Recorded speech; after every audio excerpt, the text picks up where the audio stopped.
Congress party అంటేనే అస్థిర రాజకీయాలకు పేరు. చేజేతుల అసమ్మతి కొని తెచ్చుకుని మరీ పార్టీని కూలదయ్యటం కాంగ్రెస్ నాయకులకు ఎప్పటినుండో ఉన్న అలవాటే. కొత్తగా తెలంగాణలో కొలువుతీరిన రేవంత్ ప్రభుత్వమైనా సక్రమంగా 5 సంవత్సరాలుంటుందా అంటే ఎస్ అని చెప్పలేని సందిగ్ధం. తెలంగాణ అసెంబ్లీ ఎన్నికల్లో ఘన విజయం సాధించినప్పటికీ తన బలహీనతను అధిగమించలేని దుస్థితిలో తెలంగాణ రాష్ట్ర కాంగ్రెస్ ఉండడం విడ్డూరమే. మొన్న మధ్య సీఎం రేవంత్ కొత్త రాజకీయం చూపిస్తానంటే ఏంటో అనుకున్నారు. కానీ బీఆర్ఎస్ నుంచి అభ్యర్థులను అరువు తెచ్చుకుని వారికి టికెట్స్ ఇవ్వడమే ఈ కొత్త రాజకీయమని లోక్సభకి కాంగ్రెస్ ప్రకటించిన 3 అభ్యర్థుల జాబితాను చూస్తేనే అర్థమవుతుంది.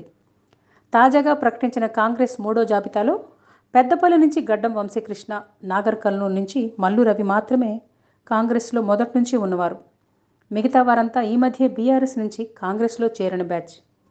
అలా బీఆర్ఎస్ నుంచి వలస వచ్చిన రంజిత్ రెడ్డి, దానం నాగేందర్, సునీతా మహేందర్ రెడ్డిలను చేవెళ్ల, సికింద్రాబాద్, మల్కాజ్గిరి అభ్యర్థులుగా ఎంపిక చేసింది కాంగ్రెస్ అధిష్టానం. ఈ 3 స్థానాలకు తగిన అభ్యర్థులు కాంగ్రెస్లో లేరా? బీఆర్ఎస్ నుంచి అరువు తెచ్చుకోవాల్సిన అవసరం ఏమిటనే ప్రశ్నలు కాంగ్రెస్ వర్గాల నుంచే వినిపిస్తున్నాయి.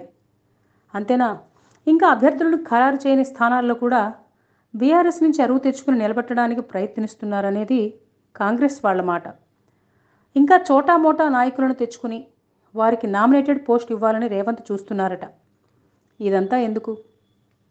కేవలం బీఆర్ఎస్ కేసీఆర్ని దెబ్బతీయడానికేనా?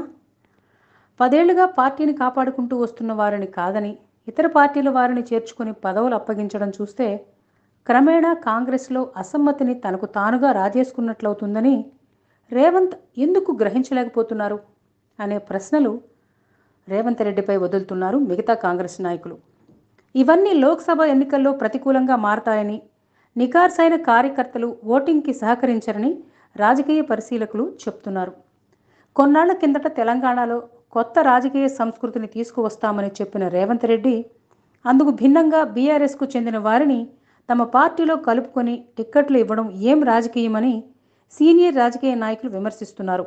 ఇదంతా వ్యూహం అని రేవంత్ తృప్తి పడొచ్చుగాక, కానీ ఖచ్చితంగా ఈ ధోరణి రివర్స్లో దెబ్బ కొడుతుందని వారు హెచ్చరిస్తున్నారు.